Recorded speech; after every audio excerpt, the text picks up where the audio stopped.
Nessa aula, nós vamos trabalhar um pouquinho com listas, parágrafos e títulos. Para isso, eu vou criar um arquivo aqui chamado listas.html. Vai ser estrutura padrão. Apesar de ter copiado, pessoal, procurem sempre digitar, por favor. É muito interessante praticar sempre que você está aprendendo uma coisa nova.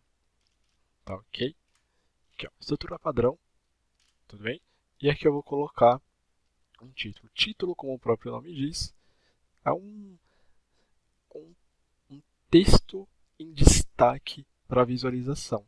A gente consegue determinar da seguinte maneira: abertura do elemento H1, fechamento do elemento H1.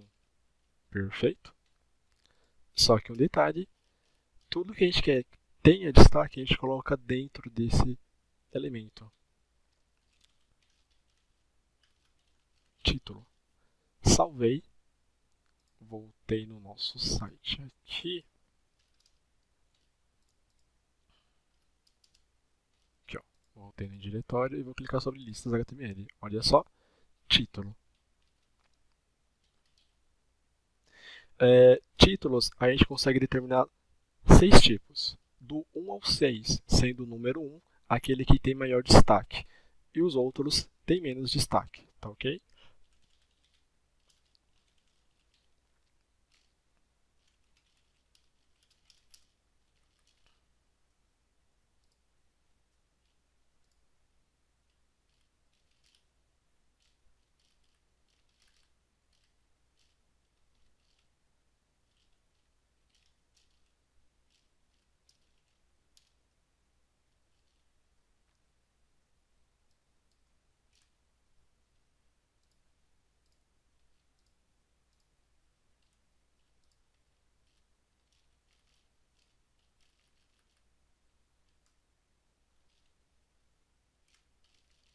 Queria fazer automaticamente, mas não consegui. Então, vamos lá. Salvei e atualizei. A diferença é nítida, tá? Aí vai conforme necessidade, conforme critérios que você vai determinar na hora de desenvolver o seu site. Tá ok? Isso aqui foi listas. Agora a gente vai trabalhar com parágrafo. Parágrafo, como o próprio nome diz, é para determinar um conteúdo, uma caixa de texto, tá, muito grande. Eu vou usar aqui o lorem ipsum para pegar uma sequência de textos grande e generalizada aqui. Já, vamos por exemplo, aqui tem um parágrafo. Como é que eu coloco isso aqui lá no nosso HTML? Eu coloco P, tá? E tudo que eu quero que seja exibido aqui, eu coloco o código aqui dentro. Perfeito. Mas qual a diferença, por exemplo, vocês podem perguntar, de usar um parágrafo ou simplesmente jogar o texto solto aqui dentro? Vamos ver? Bom, a princípio, visivelmente falando, não há nenhum tipo de diferença. O que acontece é que a gente deixa um código mais semântico, uma forma mais fácil de controlar e editar, tá, para visualização do usuário. Eu posso pegar aqui, colocar um atributo, style, isso aqui é CSS, tá? Style, font, não, tem uma que é color blue. Então, tudo que estiver no parágrafo, tá ok? Style é um atributo pré-determinado no HTML, onde permite que eu coloque códigos em CSS aqui dentro. Então, teoricamente, color, todo o texto dentro do P, do meu parágrafo, vai ter uma cor igual azul. Perfeito? Vamos ver se vai funcionar. Olha só, atualizei. Viu só? Essa é a diferença, tá? Você tem que utilizar essas tags para que você possa tratar elas de uma forma mais semântica, mais correta, mais bonita, etc. E não jogar o texto aqui solto. Aí eu não consigo fazer nenhum tipo de alteração, tá? Eu poderia fazer pelo body, só que se eu fazer pelo body, ele vai acontecer não só para o texto, mas para os títulos também. Tá ok? Em parágrafo, a gente tem um outro comando muito interessante que se chama pré. Pré seria texto pré-programado, pré-determinado. Por exemplo, vou colocar aqui txt. Reparem que eu coloquei uma quebra de linhas aqui.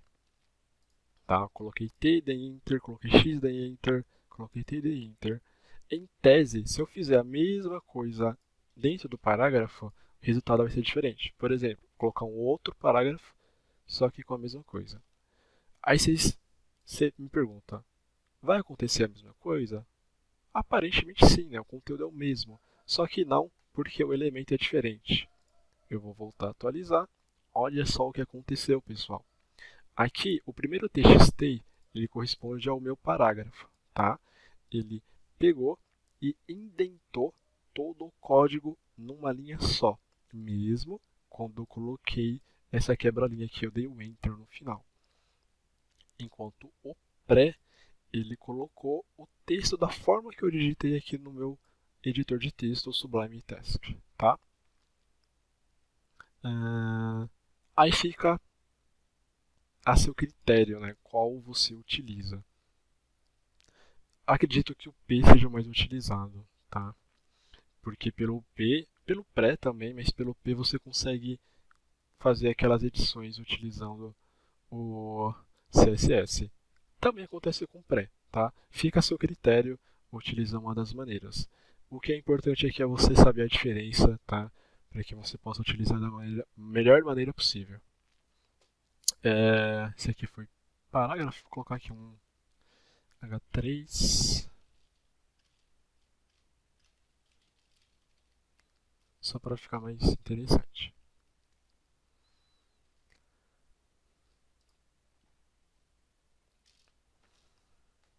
E listas. A gente determina da seguinte maneira. A gente coloca a abertura do elemento. Vamos lá. OL, listas ordenadas. Seria ordered lists. Em inglês, né? Para português, listas ordenadas. Tá? Listas ordenadas é aquela que tem uma sequência. A, lista 1. B, lista 2. Entendeu? Você tem uma sequência. Primeiro, segundo, terceiro item, etc.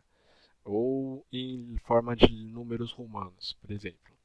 Então, a gente coloca o L para que ele entenda que é uma lista ordenada e LI, tá? List item, para falar o nosso texto que pertence a essa lista. Então, item 01, por exemplo.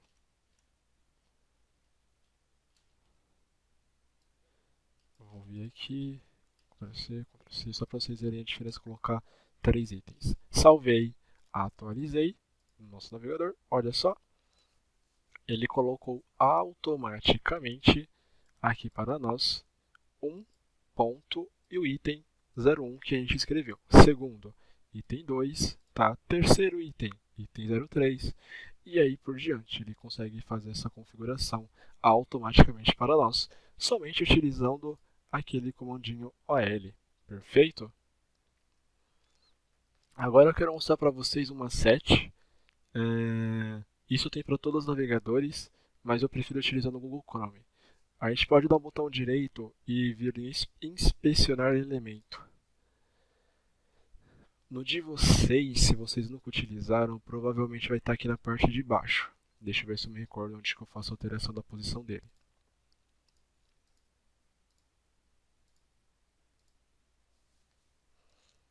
Eu não vou conseguir e eu não vou ficar perdendo muito tempo nisso aqui, mas basicamente é o seguinte.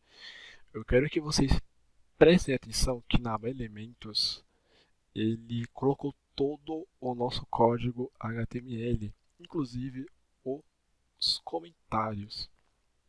Tá? Qual a finalidade desse elemento? Para que as pessoas utilizam? Bom, quando eu fiz um estágio que eu trabalhava na época, a gente fazia o seguinte: a gente utilizava o inspecionar elemento para fazer análise do nosso código ou para fazer testes mesmo. Porque aqui a gente tem um trabalho que é o seguinte: a gente coloca no Sublime, no Notepad, faz o nosso código, salva e volta para o navegador e atualiza a página. Ao invés de eu ficar fazendo tudo isso, né, que querendo ou não eu perco um pouco de tempo, eu posso simplesmente vir aqui em inspecionar elemento e fazer as devidas alterações na hora que eu tô aqui trabalhando com vocês. Por exemplo, eu quero mudar a cor, quero colocar um green. Eu estou fazendo alteração no CSS, tá? Que é basicamente um estilos em cascata que eu posso trabalhar com HTML para determinar o design, tá? Não se preocupem muito. Entenda a finalidade do inspecionar elemento e não o código em CSS que eu estou fazendo aqui. Eu fiz a alteração de blue para green e dei um enter. Reparem que eu fiz a alteração no navegador e automaticamente ele fez a alteração no navegador aqui para a gente. O que eu quero que vocês entendam é que qualquer tipo de alteração que a gente fizer aqui nesse instante, ele só vai valer localmente, ou seja, para o navegador da pessoa que está utilizando, né? Que o navegador aqui no meu caso é o meu, tá? Se eu por um acaso eu fizer o upload em algum servidor ou se eu acessar algum site aleatório por aí e eu for no inspecionar elemento, eu consigo visualizar todo o código HTML de qualquer site de notícia, qualquer site de jogo, tá? Eu consigo inspecionar o código por aqui. Só que é interessante o seguinte, como eu falei no início do curso, o HTML é uma linguagem de marcação de texto, tá? Basicamente, tudo isso que ele está exibindo para nós, o título, os parágrafos, quem faz isso é o navegador. O navegador ele interpreta todo esse código e gera o resultado final para a gente, tá? Algumas linguagens não é bem assim. Algumas linguagens, sei lá, PHP, por exemplo, a gente precisa de um servidor. O servidor que vai ter a responsabilidade de fazer a interpretação do código, do script, tá? E mandar para o usuário. Tá, aí que acontece. Pode ser, tá? 99% de certeza que eu não vou conseguir vir, visualizar ou inspecionar um código em PHP, porque ele vai estar lá no servidor. O servidor só manda o resultado final para a gente, o que ele interpretou, né, que a gente solicitou. Isso é muito importante para vocês terem a noção do que é como eu posso dizer, de um site front-end para um back-end, tá? Porque o front-end, basicamente, ele trabalha somente do lado do usuário, entre aspas, tá? Porque a gente consegue trabalhar com outras linguagens aí para fazer isso. Mas no que diz respeito ao HTML, ele funciona do lado do usuário, tá? Eu posso ter um site completo aqui com vários links. O HTML ele não vai filtrar, vou retornar só isso para o usuário. Não, ele vai mostrar todo o conteúdo do site, tá? Tem os seus prós e contras. Quando a gente faz um site com muito conteúdo, num site front-end, um site estático, a todo momento ele vai retornar todo o conteúdo do site para o usuário. Se o site for muito grande, pode acontecer do site demorar para aparecer para o usuário, demora para carregar, tá? Dependendo do servidor, se o servidor não for lá uma grande coisa, o site fica indisponível, ou algum conteúdo pode dar problema e o site não carregar 100%, tá? Enquanto o site, aquele back-end, aquele site dinâmico, ele só vai retornar aquilo que o usuário solicitar, tá? E que o servidor retornar para nós. Beleza? Eu vou tentar colocar tudo isso preenchido aí na tela para vocês depois. Mas aqui que a gente está fazendo um site front-end estático. Tudo bem?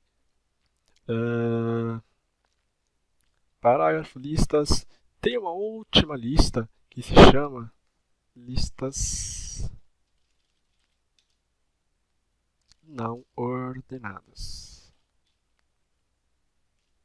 Se não me engano é um L com elemento I. Qual a diferença? List items é a mesma coisa. Agora é que muda. Seria undetermined lists. Beleza? Tradução português BR, listas não ordenadas. Eu vou colocar exatamente a mesma coisa. Só vou colocar um títulozinho aqui, H4.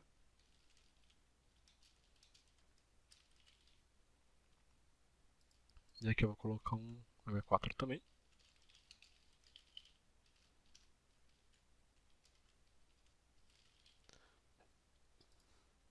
Salvei e atualizei. Olha só, listas ordenadas tem uma sequência. Listas não ordenadas.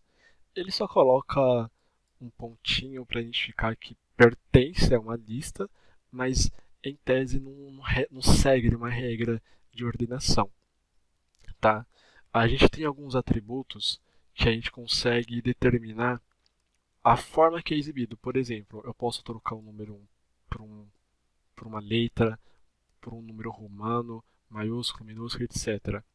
Listas não ordenadas, eu posso tirar, deixar sem nada mesmo, não é ordenada mesmo, né? Colocar um ponto com, como posso dizer, branco ao invés de preto, tá? Eu vou mostrar. Pessoal, fiz alteração aqui, tá? Adicionei alguns comentários, só para a visualização rápida de vocês. Aqui são alguns atributos que a gente consegue trabalhar nas listas ordenadas e não ordenadas, basicamente com o objetivo de fazer a alteração da forma que é exibido o conteúdo para nós. Como assim? Por exemplo, deixa eu fechar esse space no elemento, já mostrei para vocês. Vou atualizar aqui, perfeito. Listas ordenadas, por padrão, é do 1, 2, 3 e assim sucessivamente. Isso é o padrão. Listas ordenadas do tipo numérico. Tá? Ele coloca essa ordenação do 1 ao, seja lá quantos números forem. Só que eu posso fazer alteração. Eu posso colocar aqui o seguinte, no ordered list, OL, eu coloco o atributo type igual o número 1, que é o padrão, ou eu coloco a letra A, que vai ser o alfabeto, em minúsculo, letra A maiúsculo, é o alfabeto em maiúsculo, e a letra I para o alfabeto grego, tá? Vamos fazer o teste só com o alfabeto brasileiro, aqui a letra A minúscula. Salvei e alterei, olha só, A, B, C, D e por aí vai. Perfeito? Vocês podem fazer o teste com os outros atributos aqui que eu coloquei para vocês. Tá? Agora vamos para listas não ordenadas. Isso aqui é muito importante e vocês podem acabar se confundindo. Reparem que nas listas ordenadas nós utilizamos o atributo type, só. Agora, em listas não ordenadas, a gente vai ter que utilizar CSS. A gente vai colocar então o atributo style, aqui em UL, style igual, e o comando do CSS list style type. Por padrão, é um disco, né? Essa bolinha escura. Aí eu vou colocar agora listas não ordenadas, vou colocar square. Square, salvei e atualizei. Ficou esse quadradinho preto. Quero colocar nenhum, né? Afinal, um é ordenado, então não vou colocar nenhum. Então, list style type none. Olha só, ele tira, tá? Vocês podem fazer o teste com os outros que estão aqui exibidos para vocês. Perfeito?